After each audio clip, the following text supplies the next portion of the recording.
Good evening, and welcome to the virtual author event with Tina Connolly and Carolyn M. Yoachim, the third in the Clarion West Summer Reading Series, the virtual summer of science fiction and fantasy, held in partnership with the Seattle Public Library and University Bookstore.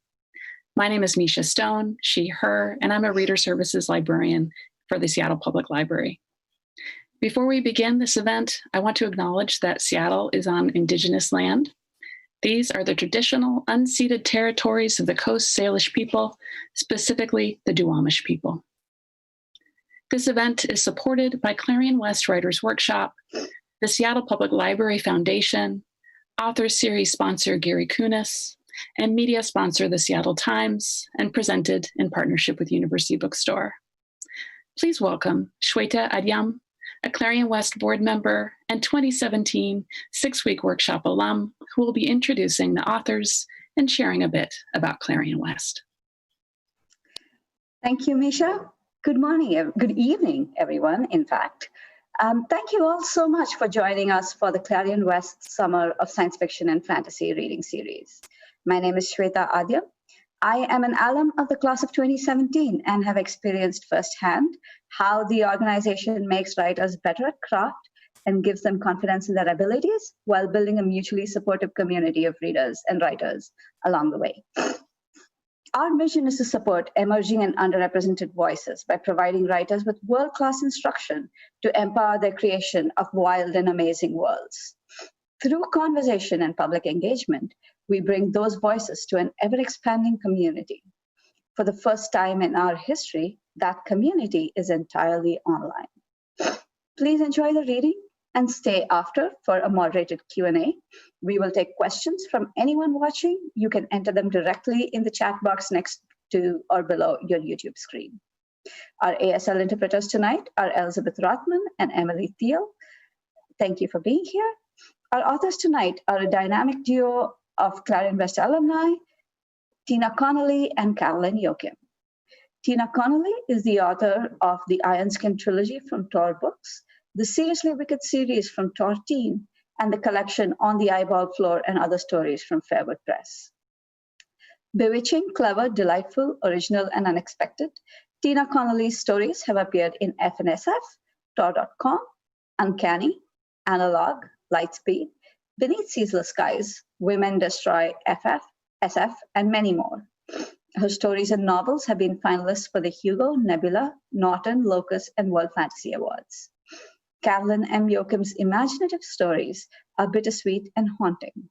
She is a prolific author of short stories, appearing in Asimov's Fantasy and Science Fiction, Uncanny, Beneath Ceaseless Skies, Clarkesworld, and Lightspeed, amongst other places. She has been a finalist for the Hugo, World Fantasy, Locus, and multiple Nebula Awards, and her stories have been reprinted in multiple years' best anthologies and translated into several languages. Yoachim's debut short story collection, Seven Wonders of a Once and Future World and Other Stories, came out in 2016. And now over to you, Tina. Thank you so much, and thank you so much for having me tonight. I am going to read two very short pieces. And the first one, this story first appeared in F&SF, and the, I dare say, excellent title was supplied by my very dear friend, Carolyn. It's titled, Miscellaneous Notes from the Time an Alien Came to Band Camp, disguised as my alto sax. First, they're drawn to music, and I knew that, but it's one thing to follow hashtag alien music stories about it, and another to be practicing the tricky sax solo for the Rachmaninoff and see one slither in your open dorm window and reform into Elvis. After I freaked out, I asked if he could shapeshift into like anyone. And of course, I pulled up an Insta of Greg, the cute alto sax player I've been crushing on every summer for forever. And boom, he was Greg. And that was, not kidding, one of the hottest things ever. Almost as hot as when Greg said he was going to take me down for first sax. And I said, bring it. And oh yeah, he brought it. But also, I crushed him.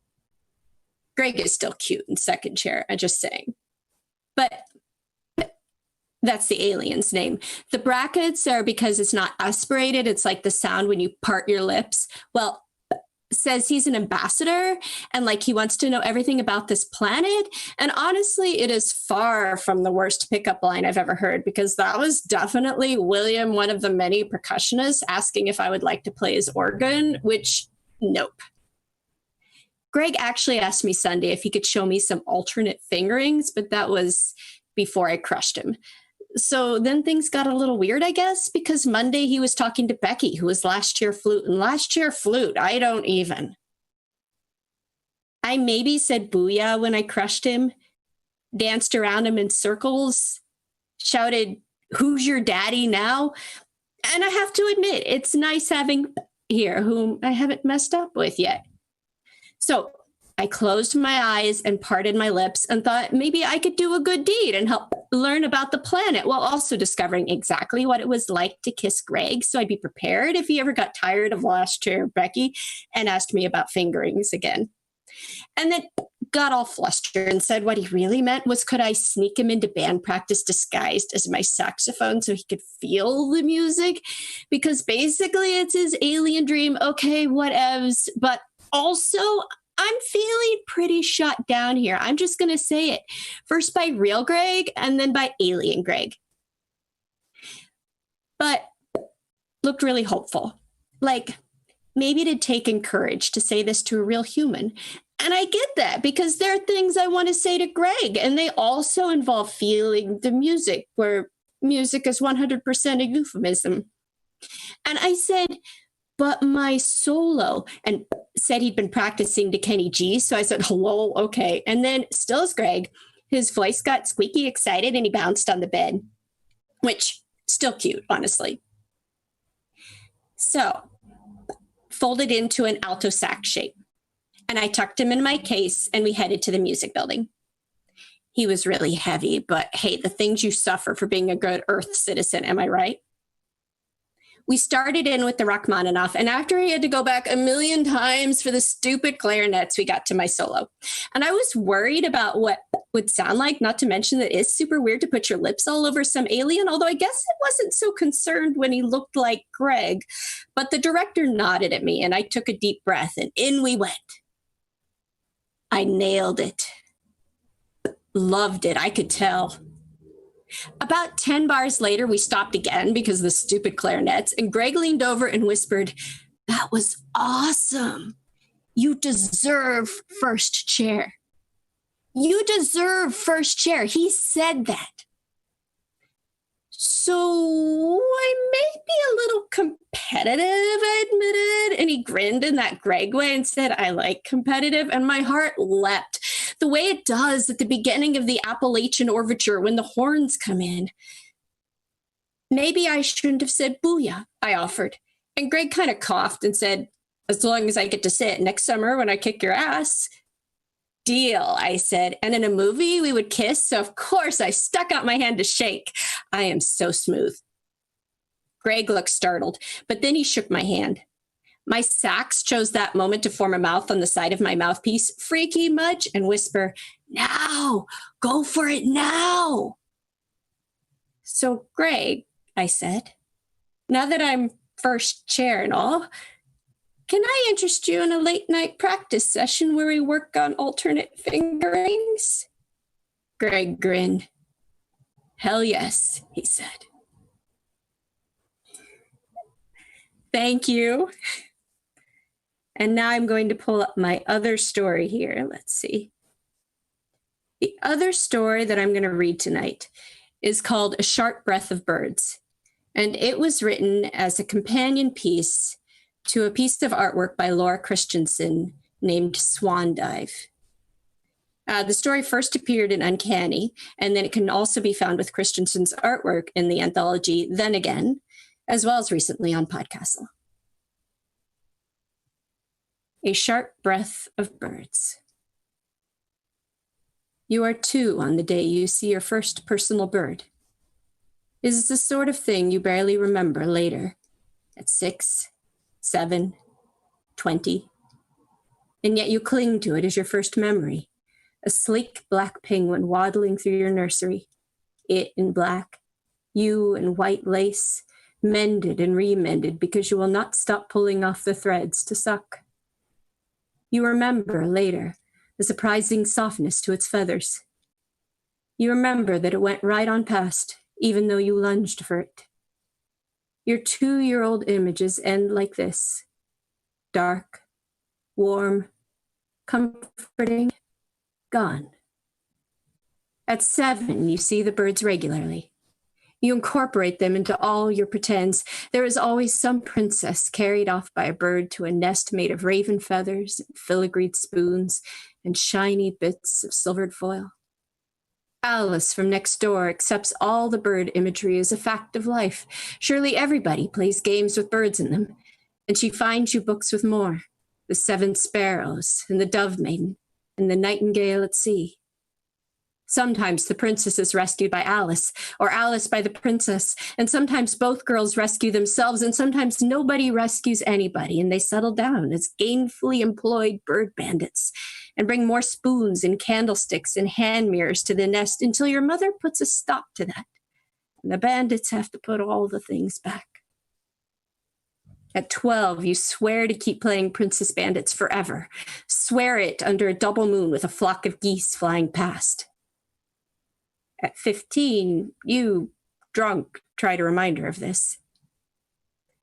At 17, Alice says nobody gets to make nests in real life, and she says it louder 10 times, as if enough repetitions will get you to accept it.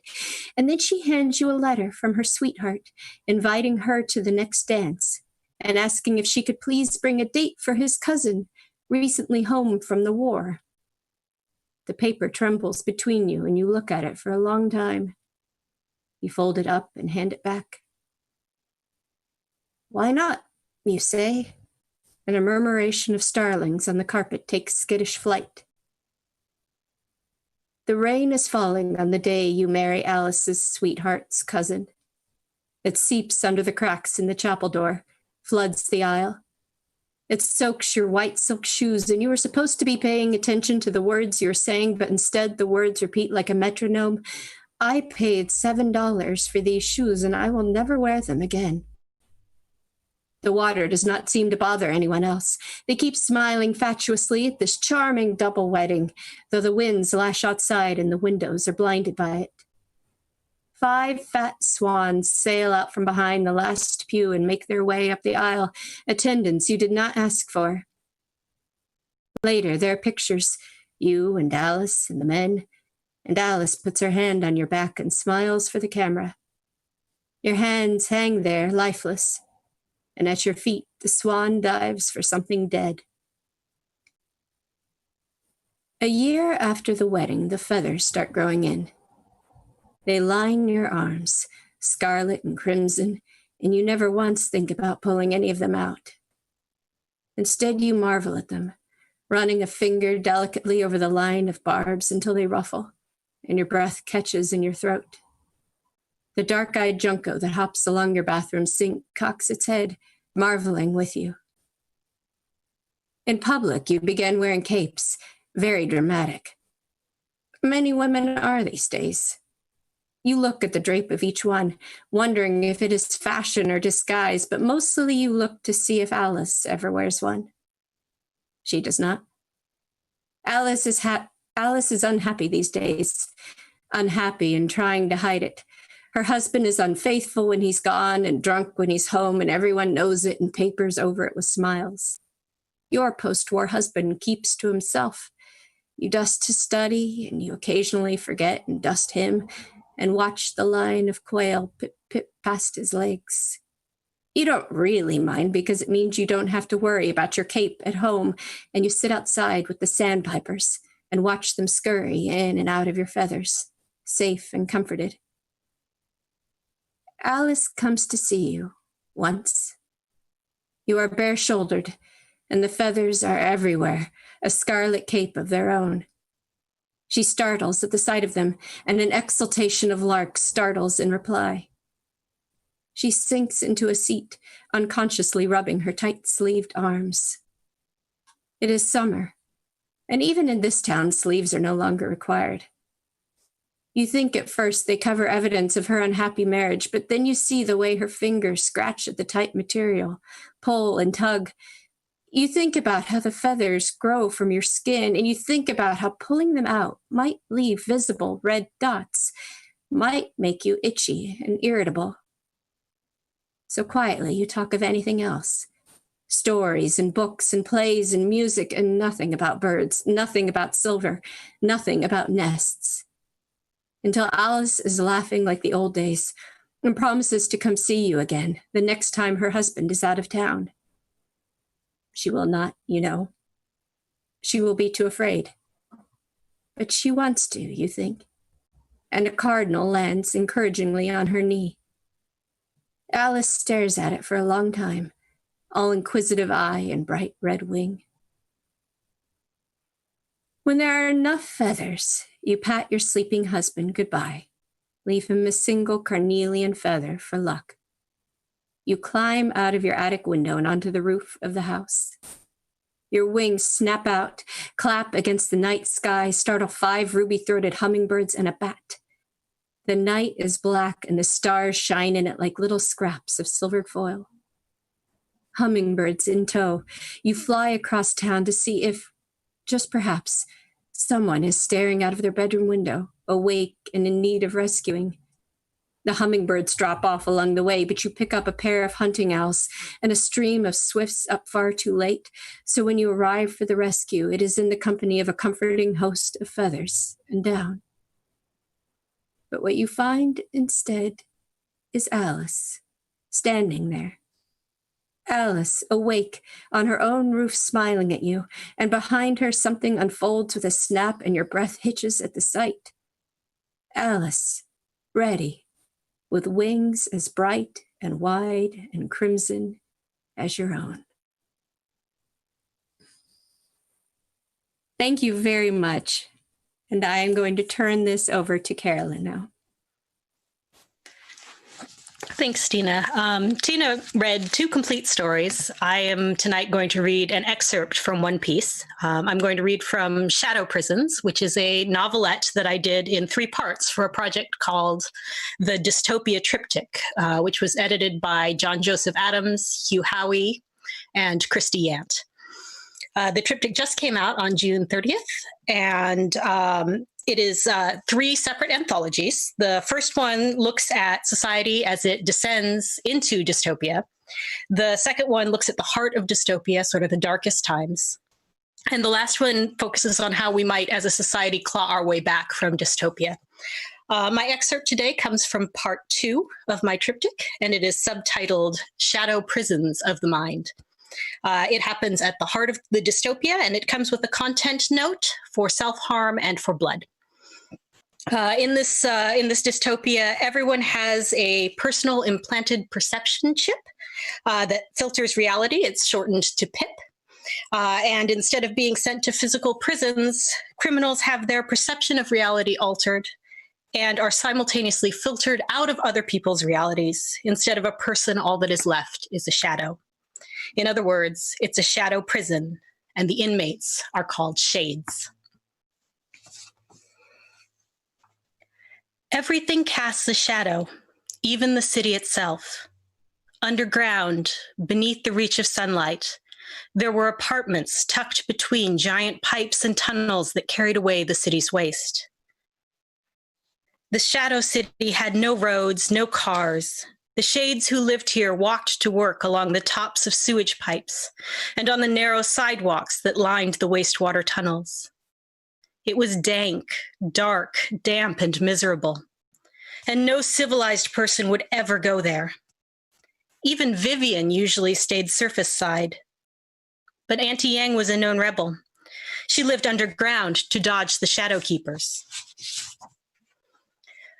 Vivian climbed out of a tunnel and squeezed between 2 massive green sewer pipes and stood on the doorstep of Auntie Yang's apartment. It'd been months since she'd been to visit, and maybe the old woman that everyone called Auntie no longer lived there. For all she knew, Auntie no longer lived at all. Vivian pounded on the door. "I'm not worth the trouble. Auntie usually had a creaky voice, but today all Vivian could hear was the bland voice of a citizen. But the words sounded like something Auntie would say. "Neither am I," Vivian answered. They stood in silence on opposite sides of the still closed door. "You don't sound yourself today," Vivian said. If this wasn't Auntie, offering up the beer was a waste of beer at best and a world of trouble at worst. Ah, a regular who has been away. But which one, I wonder? A citizen opened the door and studied her. Ah, I have a soft spot for old women, having been one myself. Come in, child. Vivian cocked her head. Auntie Yang should not have been able to see that Vivian was old, but she'd always called everyone child. The interaction was a mix of right and wrong, and there was no way out of it now without risking precious points. The worst that can happen is death, and even that brings freedom from the hell we live. The citizen held the door open. I brought beer. Vivian held up a bottle. More than just the one, I hope. The citizen ushered her into Auntie's apartment, and as she stepped inside, Auntie suddenly looked as she should. Vivian stared. It was so good to see something other than a generic citizen overlay. Having the apartment building project a citizen is a simple trick, child, Auntie explained, misinterpreting Vivian's stare as one of surprise. You don't mind if I call you child? You're not young, but you're younger than I am. You can call me what you like, Auntie, Vivian said dutifully. Auntie had always insisted on respect. Vivian wondered why Auntie would use the apartment system rather than projecting from her own pip. Security issues, maybe? Vivian pulled the 3 beers from her bag and handed them over. Auntie tisked. Such cheap beer and only 3? Hard times up there, Vivian said, shrugging. I was supposed to get a 6-pack, but they stiffed me half. Auntie opened the first and started drinking. So, why are you here? You always know the best secrets, Auntie. The old woman cackled. That I do. Here to find out where to get your pip removed? You're not so close to the termination line as most of the desperate souls who straggle in. You had your pip removed, Vivian whispered. Suddenly, the apartment security system made sense. Auntie pursed her lips and narrowed her eyes. I don't like to make mistakes, and I thought I had a read on you. Vivian raised both hands. I hadn't thought. You really know people who can remove pips? Everybody says if you cut them out, it kills you. Auntie sighed. There's some truth to that. Installation is pretty straightforward because the chips release nanites. That builds the rest of the system once they're inside your body. It's a nightmare application of the self-replicating nanotech that got me tenured, back when it was still safe for me to show my face at university. The PIP system is tied to your metabolism for power, and there's a pocket of coolant installed right up. Auntie stopped abruptly and shook her head. Removing pips is a delicate business at best, but that's not why you're here. No, I'm a shade on the ZimCorp assembly line, and I want to know what I'm making. We lived in the same neighborhood back before the shadow prisons, and before that, you let me use your terminal sometimes for beer? Auntie finally relaxed. Oh, yes, now I remember you. It's been a long time since your last visit. Better beer back then. The terminal is in the closet, under the pile of bras and underwear. Keepers never want to touch an old woman's underthings. Don't like the idea of someone so old as me naked, she cackled. Vivian blushed. Thank you, Auntie. Put it back the way you found it when you're done. It didn't take long on the rumor net to find what she needed. ZimCorp was working on an add-on to the PIPs, some kind of memory revision tech. It was bad enough that they controlled the realities of the present. Now they wanted to filter people's past, steal away any memories that made them fight against the system. Ah, yes, that is bad, Auntie said from the other room. Nothing went over her terminal without her knowing about it. But what can we do? Trying to sabotage the factory would get Vivian terminated in more ways than one. If you can get me one of those new chips, I might be able to hack it, or get it to someone who can, Auntie said, thoughtful. We're pulling people out of the system as fast as we can, but there are only so many surgeons with the skills to remove the pips. We're not ready for this new level of hell. You want me to steal from Zimcorp? Vivian stared in disbelief. I know, child. It's a lot to ask. Auntie took a long pull on her bottle of beer. If you get me what I need, I'll set you up with my surgeon. Get your pip removed. Freedom from her shadow prison, and all she had to do was risk everything. To get a finished chip, Vivian needed access to the end of the assembly line, which was in a different wing. There were offices there, hiring, medical support, college applications. If she had 5,000 points, she could have gotten in by applying to take courses at the community college. As it was, her best bet was a workplace injury. The trick was finding the right injury, serious enough to get her into the other wing, but hopefully not too much permanent damage. There were safeguards to prevent injuries, but the machines were old. When her line supervisor was on the far end of the assembly room floor, she snapped a handguard loose by leaning into it with her elbow. The shades to either side of her on the assembly line didn't notice or pretended not to. Face forward, no talking, do your own work. Anything else could cost you points. Vivian used the broken handguard to cover the sensor that tracked whether her hand was clear of the machine. She placed the metal plate on the designated groove of the work surface and pressed her hand palm down over the plate. She watched as what was left of the handguard rotated, the broken plastic scraping her skin but not pushing her hand out of the way. The external sensor registered green, mistaking the broken off piece of the handguard for her hand. The awl plunged down through her hand. The machine paused and emitted a series of high-pitched beeps. Vivian stared at the metal extruding from the shadowy outline of her hand, unable to make sense of an image so obviously wrong. Her pip filtered away the sharpest sensations of pain, replacing them with a strange pattern of throbbing designed to call attention to the wound without being excruciating. She'd never sustained this level of injury before, and the experience was more surreal than distressing. With her free hand, she knocked the broken handguard off the sensor and onto the floor. Hopefully, it would all look like an accident. She was pleased at how well her plan was going. They'd cart her off to the med lab and bandage her up, and hopefully she could get the chip that she needed.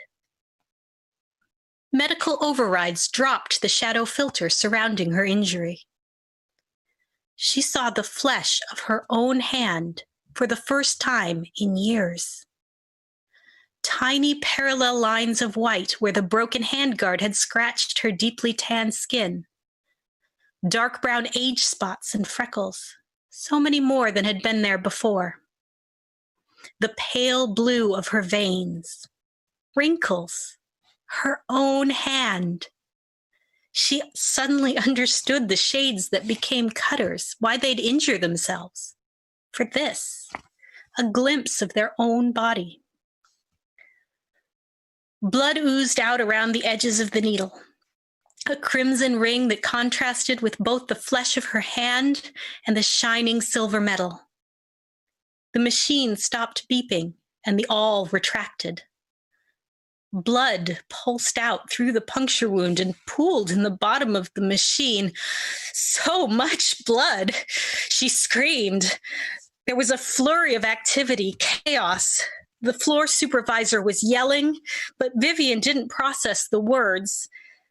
A generic citizen wrapped her hand with white cloth that immediately soaked red.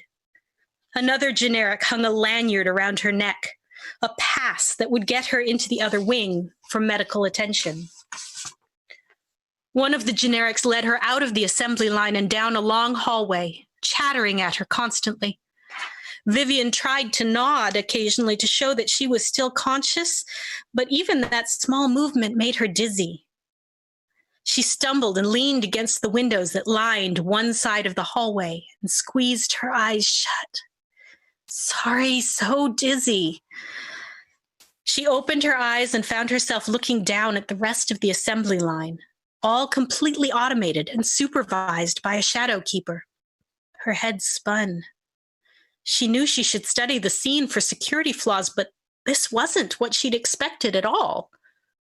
There were no workers, only a guard and a line of machines.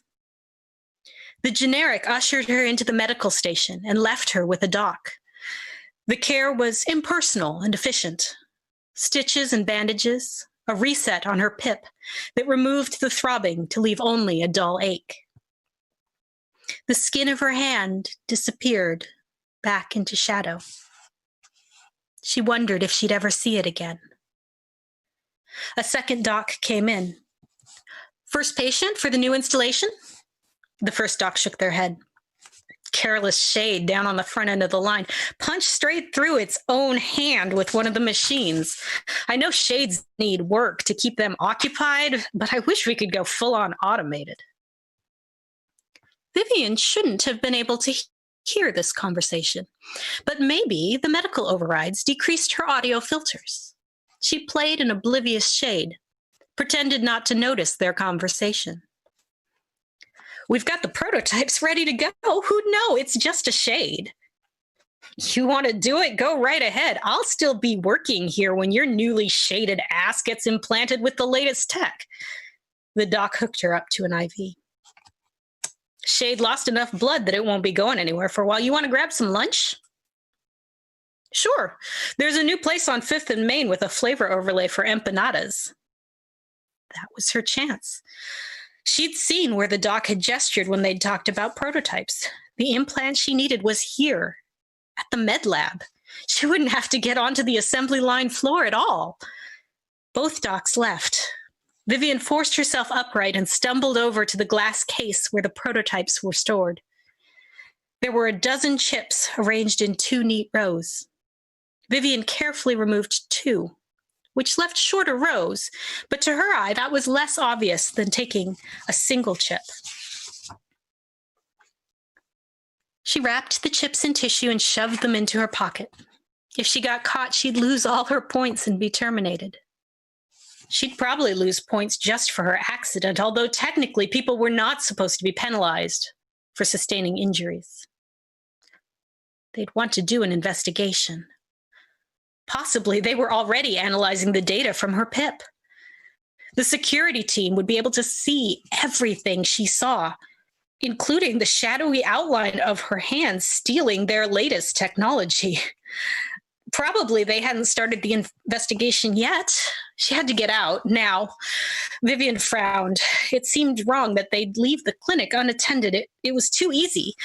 If she put the chips back, maybe they would let her live. Wouldn't take all her points. Maybe there was some other way. No. She was committed. She called up the vague memory of Cass, the way they'd looked when they were nearly 17, dressed all in black with bright blue hair. She'd finish this for Cass. Auntie would help Vivian get her PIP removed, and she'd live underground where the keepers wouldn't find her. Maybe someday she'd even see Cass and Brooke again. She pulled out her IV, nearly fainting at the sight of the blood that trickled down the end of the tubing. Her arm stayed in shadow. For once, the shadow overlay would come in handy. She was surely splattered in her own blood, but out in the hallway, all anyone would see was a shade. She made it to her own wing without incident and clocked out with only minor alarms in her peripheral vision to notify her that the leave was unauthorized. No one paid any attention. She was a shade in a crowd of shades, all of them interchangeable, just workers on the line. As soon as she was clear of Zimcorp property, she opened a manhole and climbed down the ladder. Her head was spinning from her injuries, but she followed the flow of the wastewater down to the main tunnel. Rats scurried along the edge of the sewer, and the stench of human waste was overlaid with lemon and made the throbbing in her head even worse. She glanced down at her arm, but she couldn't tell whether she was still bleeding. If it was bad, the safeties would come on. She found the main tunnel and walked along the memorized series of turns. 4th tunnel left, 2nd tunnel right, over the extension ladders that served as a makeshift bridge. She knocked on Auntie Yang's door, swaying on her feet as she waited for Auntie to let her in. "I have the chips." The door opened and Auntie stood on the other side without her citizen overlay. "Oh, child." Vivian followed Auntie's gaze. Behind her, a trio of keepers appeared out of nowhere. They'd filtered themselves from Vivian's senses using her pip. She'd had no way to know that they were following her, and she'd led them straight to Auntie. I'm going to go ahead and leave it there. And now I think we're going to have Shweta back on, and then we'll have questions.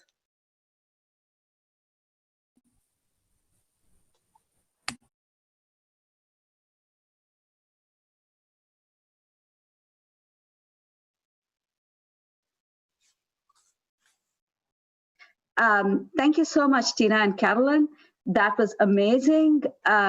Those stories just ran the gamut from funny to creepy to just downright terrifying.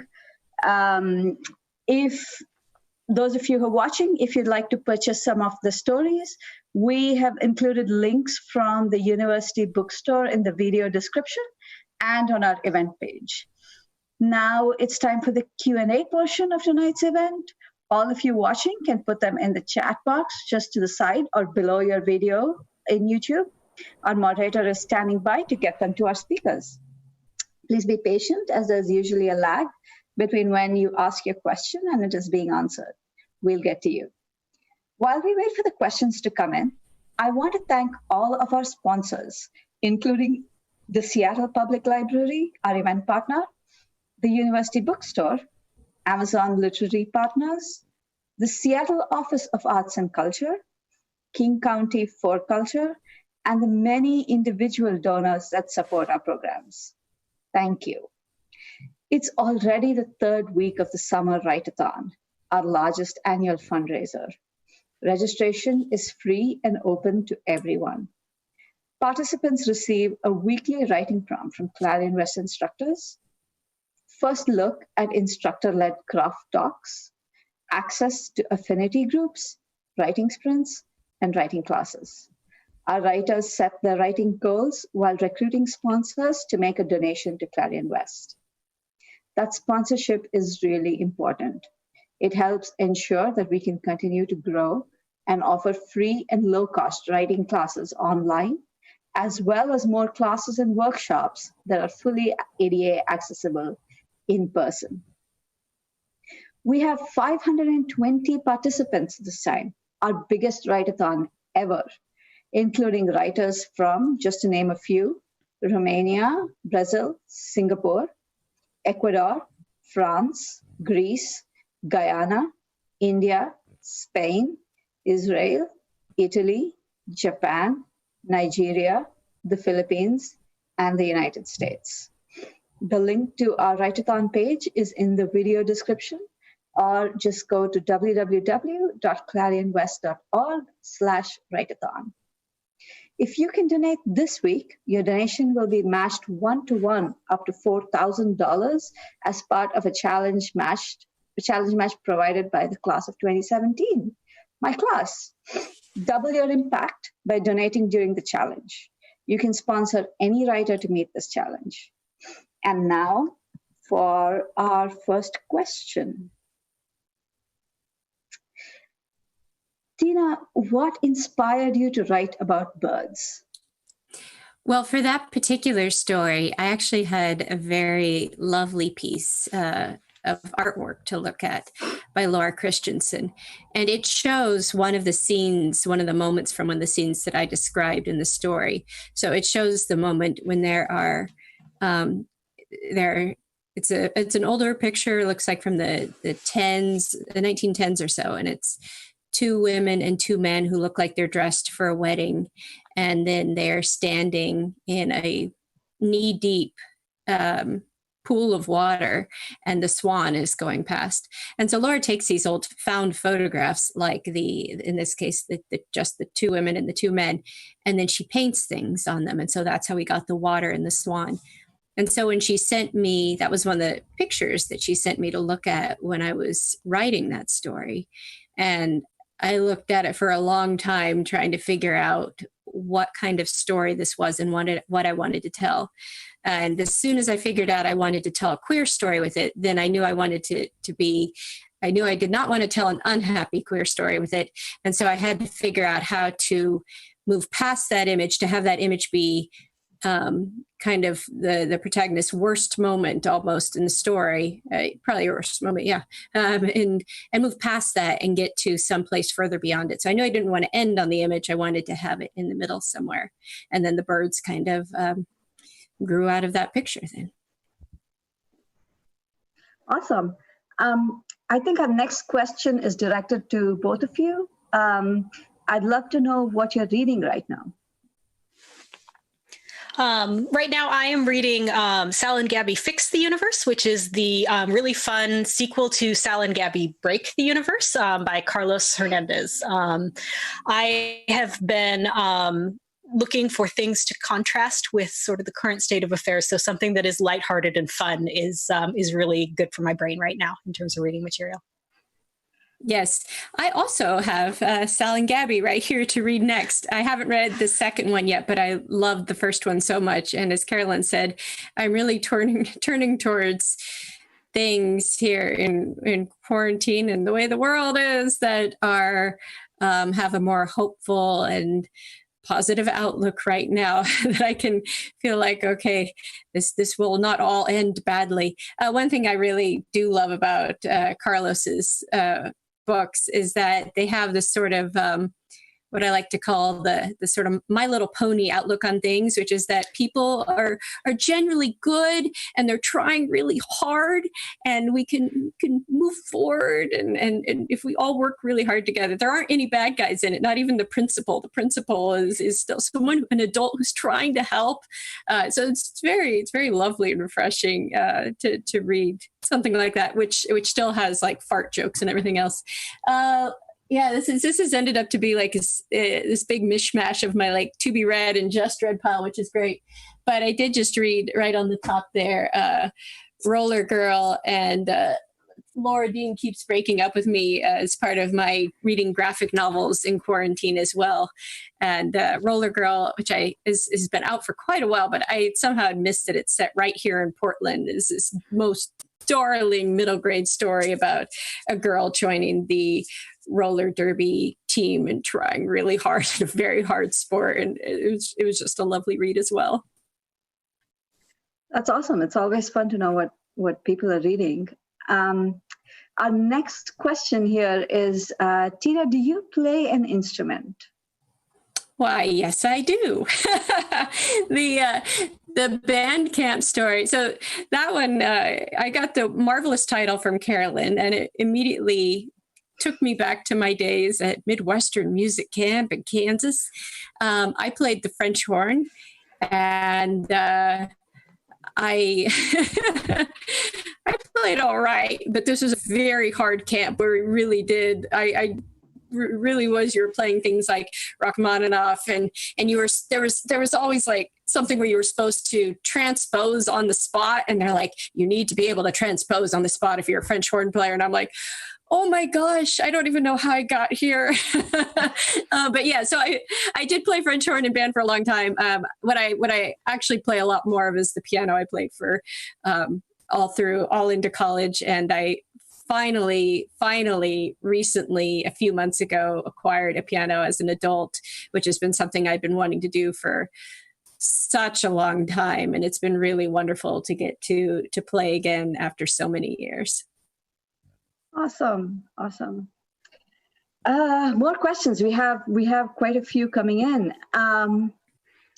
Among the entry points to flash in the craft talk, I am most interested by choose your own adventure as a means of depicting agency in a repressive society. In a repressive society. Could you elaborate more on this process? So Tina and I have both written choose your own adventure flash or close to flash length stories. Mine's a little bit longer than flash length. Mine actually was specifically looking at healthcare and the way that it can often be futile to try to get what you need out of a system that is not working in the ways that one would hope a healthcare system works. And so sometimes you can use structure in a story to emphasize the points that you're making within the story. So in a choose your own adventure, you have the option of like making story loops where the character or the reader has to go back and ends up in the same place over and over again to kind of simulate this sort of futility of making any progress. And you can do other things sort of along those lines with the structure to sort of emphasize the points that you want to make. And so I like choose your own adventure as a structure that way, although I will say it's challenging to have a story that works both as a choose your own adventure and that you can read linearly. Yes, same. So what's interesting, I'm just thinking now, is because Carolyn, you use the choose your own adventure sort of to point out like the futility of the choices that the protagonist is able to make. The protagonist can keep trying, but they're stuck in this terrible system where all their choices are going to end up terribly. And the one And mine used a slightly different look at choice, which was, it is sort of a story about settling and colonization and terrible choices. But in mine, the protagonist keeps making terrible choices, basically. So they have the opportunity to maybe make better ones, but they are not. But I agree, these sort of like, trying to make a choose your own adventure work as both a choice, like a story where you could do loops and as a linear read. I have to admit, I think Carolyn, yours works better as both of those things, and I kind of mine is much shorter, or not much shorter, but they're both pretty near flash. But yeah, I mostly went with the just please read this linearly and see our protagonist get eaten again and again. Sorry, I've ruined it all for you. Awesome. What is it like teaching and writing with each other? Do your strengths and weaknesses complement each other? We have no weaknesses, as you can tell. No. It's really, really great. We keep saying this, but the first time we tried to teach a class together for Clarion West, Carolyn said, let's teach a class that's like from idea to finished story, how you go from point A to point B. And we sat down and immediately it was clear that we took two entirely different paths from point A to point B. And we're like, oh, and I'm like, how do you even story at this point? Despair. So yeah, I'm all weakness. Luckily, Carolyn had many strengths at that point of saying like, actually, you do know how to story. Maybe you don't know how you know how to story, but we started talking about it a lot. And it turned out to be that we both approached stories from such different angles that it turned out to be a really sort of, I would say, a strength and a valuable tool to bring to our teaching, because I've noticed every time we teach together, we're able to, someone in a class is able to say, oh, I relate to that one thing you said, and I relate to the other thing you said. So it's a big help to sort of cover a lot more ways of seeing. And I know I've learned a lot just from asking Carolyn again and again, like, wait, how explain story to me, please. Yeah, one of the things that has been really great, and I love teaching with Tina because we get this real breadth of process, is that many of the things that Tina does on a first draft are things that are useful for me to do in revisions and vice versa. So she's a very character-driven writer. And so she starts from what does the character want? and what gets in the way of that, and how does the character, change over the course of the story, those sorts of things. These are things that I don't look at all when I'm drafting, but I do need to remember for a finished story, they're important. And so often what I'll do is I'll get to the end of the draft and I'll have to work on these things that Tina has done naturally the first time. And so I do think it's interesting to have really different processes, and it's helped us both sort of talk through how does writing work for us, and what can we learn from each other, and how can we use these tools in different ways. We've also written together a few times, and much like with teaching together, the first time that we tried to collaborate, we had this moment of, okay, we're going to exchange outlines. So I wrote an outline for Tina with all of the things that I thought would be extremely helpful in writing a story. And she wrote an outline for me that was, all the things that she thought would be great to know for writing a story. And hers was all character motivations, and they want these things. And I'm really stuck because that's not what I start from at all. And mine was all these sort of abstract ideas, and here are some scenes that might show these off. And she's like, I don't even know where to start with this because I don't know what the characters want or even who they are. And so we had to sort of step back, and it took us a while to work out, what we needed to do to get those outlines respectively to where we could write those stories, because our process is so different. But, I think we both learned a lot from it. Oh, yes. And I still continue to learn a lot. I think, how many times have I come to you, though, and just been like, help me story again. I don't know how to story. Yes. And I was working on a longer project where I was like, I don't know what to do. I'm 2/3 in. And Tina was like, well, what does your character want? And I thought, oh, right. Yeah, probably I should look at that at this point. That's amazing, though. It's good. It's fabulous that you have you have a sounding board, because writing can be so solitary sometimes. Yeah, absolutely. It's been really helpful. Yeah. Tina and Carolyn both, which of your works are you most proud of? They're all Tina will children. answer this question first. They're all my children. I love them so much. You will not make me choose.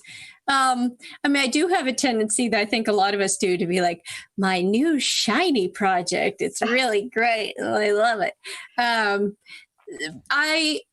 It's a great question. I mean, I do really like both the stories I read tonight, actually, as in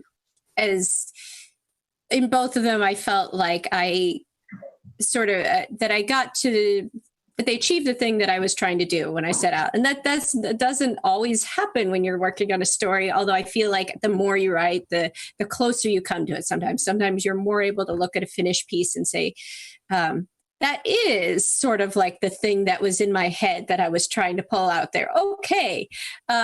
So I guess when I know that if I like a story of mine, it's when I do want to come back and read it out loud again and again.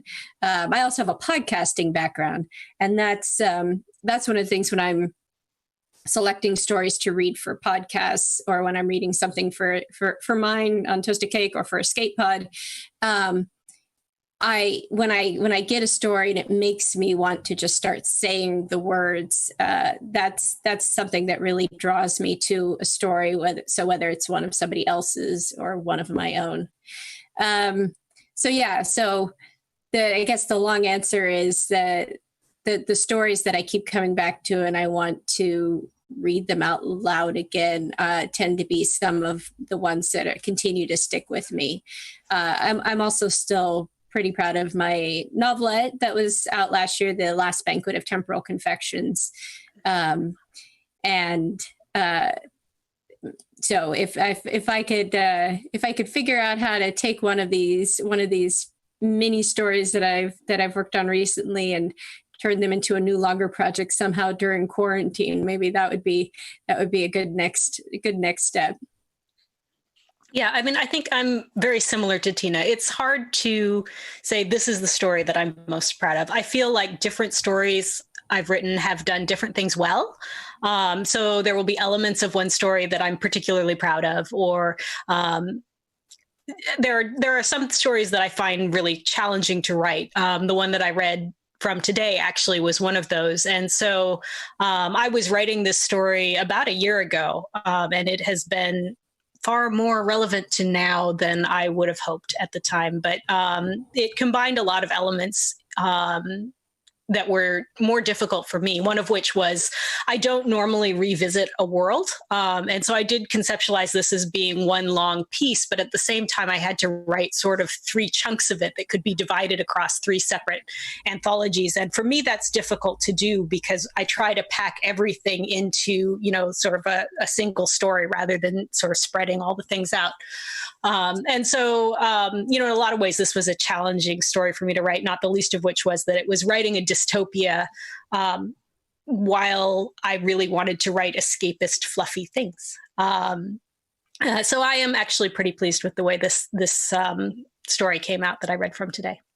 And I just want to say, I also really like the story that you read from today because I had the privilege of getting to read it like a year ago and then having to wait. And I've been wanting to tell everyone about this set of 3 stories for so many times. I've been like, Carolyn did this really neat thing in this story and it's got this world and you got to read. And I'm like, oh, you can't read it yet, but now you can read it. So anyway. Yep. I would love to hear about your experiences during and post Clarion West. How have you each grown as writers? How have you seen each other's growth? And how does the community support you as a writer? So to start, it has been 14 years since we were at Clarion West because we were class of 2006. So a lot of things have changed since then. I went to Clarion West having written, I think, 5 or 6 stories. I had only finished a few pieces. And so I was actually quite new as a writer when I went. And at that point, my default length was still extremely short. It has taken me a while to build up to writing longer lengths. I know that Tina in that time has, in addition to writing short stories, also written novels, series of novels, both middle grade and young adult and adult novels, fantasy novels. And so now I have spaced out. For whatever reason, I think that we have just changed so much that I'm overwhelmed by this one, honestly. It is stunning to realize how long ago that was. Yeah. Yes. But, the community is wonderful. I have the advantage of living in Seattle. And so I get to be here for the parties. When all the classes come through, I get to meet everybody. I get to go to some of the readings. On years where we can do this in person instead of all online. And it has been wonderful to see the new writers come through, to meet everyone, to have a chance to interact with the Seattle writing community. So all of that has been wonderful. And of course, there's a lot of sort of online support as well, which has been great. Mm-hmm. Yeah, usually every summer I will come up for Clarion West party because it has been such a wonderful community, and it's so great to come up and see people and meet the new class and all that stuff. So it's been a tremendously supportive and valuable resource over the years, and I've also come up for the classes as well over the years. But Yeah, like Carolyn. So many things have changed. That is very much the best way to put it. But I would say talking directly about like the class when I got home, I think a lot of us spent some time not writing at all for a few months. And kind of trying to let everything soak into our brain. And then I think it was by around January, our class on our email chain list started picking up the idea of, okay, let's start exchanging stories again and sending them to each other and critiquing them and moving forward. But I know it took a long time for sort of all the lessons that you'd had crammed into your head over 6 weeks to sort of chunk into place. And I feel for me, learning learning writing things has been a process of like, I keep going back and I'll like to hear the same kind of information and advice over and over. And I find I'll be ready for like the next step. So I could read like the same information, or I could talk to the same person who's got insight into X topic or whatever. And there'll be things that just go over my head the first time that I'm not ready to hear. And I'll go back and I'll hear it again, and I'll go back and hear it again. And so kind of slowly, some of that stuff will make its way into my skull very slowly. But, you know, it kind of accretes over time. Yeah. Last week, Eileen Gunn was saying something about writing advice that I think was so spot on, which is you listen to all the writing advice and you listen to everything that people say, but you don't actually have to take everything. I think the process of deciding for yourself what to take and what's not working for you is something that I know my class and I are still kind of, you know, working through. It's a process. Mm-hmm. Julie McGalliard says, "Love you both. What is your favorite animal?" For fuller context, Julie is one of our classmates. Hi, Julie. What's my favorite animal? That's I mean, I should have a ready answer given how often my 6-year-old and 9-year-old ask me that every day. Carolyn, do you know your favorite animal? I do not know my favorite animal. I have to go with cat. Many cats, and in fact, my whole house is obsessed with cats. And my children keep bringing me whenever the new Nat Geo and whatever magazines come into the house, and it's got a leopard or a cheetah or whatever. We all stop to look at all the cat photos. So cat, Julie. Cats are great, but I'm allergic to cats, so I probably should not pick that as a favorite animal. I think for me, I will go with penguin. They are cool. They are birds. They are sort of on the edge of the category of bird because they are flightless birds. They make cute penguin noises. Adorable. They're adorable. You sent in a prompt for the write-a-thon. What does a superhero fear the most? Have you written a story like this? What fear would you choose? I have not written a story like this. I'm not sure I have done a superhero story at all, which I may need to do at some point. But the idea for that prompt was actually I was trying to think of a good character prompt that also worked for me as an idea writer. And so I wanted to get something that was both a character motivation, but also sort of an abstract idea. So I was trying to combine those two elements because I am more of an idea writer and Tina is more of a character writer. And so that was an attempt at trying to combine both of those elements into a single prompt. But yes. Tina, you've done superhero stories. Yes, actually. Yeah. And I was also thinking about, I do have a favorite superhero story that's out there, which is my Super Baby Moms Group Saves the Day, which is about a bunch of harried moms and dads trying to rescue all their preschoolers after their superhero preschoolers destroy the preschool, basically, which is drawn from my experience as a parent and just exaggerated a tiny bit. But I was also thinking about the question of, what do you fear just now, which is probably another reason why I come back to writing a lot of parenting stories. I have a story that just went live on Uncanny today, which is another flash story, which is called Once More Into the Breach, But Don't Worry, the Inflatable Swords Are Latex Free, which was another supplied title, this time by my good friend Jen Reese. So basically my friends give me great titles, and then all I have to do is match the title somehow. Half the work is done. But it's another story. Like, what do you fear as a parent? It's a story all about all the things that you fear all day long as a parent, about the sort of million worries that go through your head, but set in the context of a very surreal birthday party. Awesome. This question, and I think this is going to be our last question this evening. I don't see any more in the pipeline. for both of you, I would love to know how you each got your first break into publishing. Such a long time ago. Let me try to remember. If you know, you start, because I have to think about this now. Sure. Well, I remember.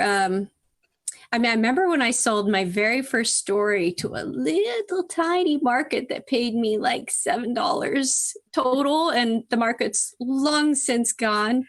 I believe it was called like Ironskin. It was a long time ago. And I went to tell my grandmother, and my grandmother was a very cultured person, and she was the only one I knew who knew like real writers. She knew someone who'd been published in the New Yorker. She's good friends with Tony Nelson, who's been in the New Yorker a bunch. And I was like, I sold a story. Now, I know it's not as great as like all your real friends that you know, because it's this little tiny thing. And she's like, I think it's every bit as wonderful. And I was like, that was like the most amazing like moment with my very cultured grandmother about this story that was like about a killer refrigerator or who knows what. But as far as like more later stories about breaking in, I remember like my first prose sale, The Strange Horizons, which was on the eyeball floor, which later became the title story of my collection. And that was such an, it's an incredible moment to make your first prose sale and to really feel that you've kind of taken that a step along that journey that you've been trying usually for quite a long time and trying really hard for. Yeah. So having had a moment to think about it, my first sale actually ended up being a pro sale in a kind of weird way. It was at the point when Fantasy Magazine was making that transition from being a semi-pro market to being a pro market. And the story was Time to Say Goodnight, which I wrote at the Clarion West workshop. It was my... I forget if it was my 4th week story or my 5th week story, but it was late enough in the workshop that I had written many, at best, bittersweet things. And this was my attempt to write something cheerful about a tiny mechanical duck. It did not end cheerful.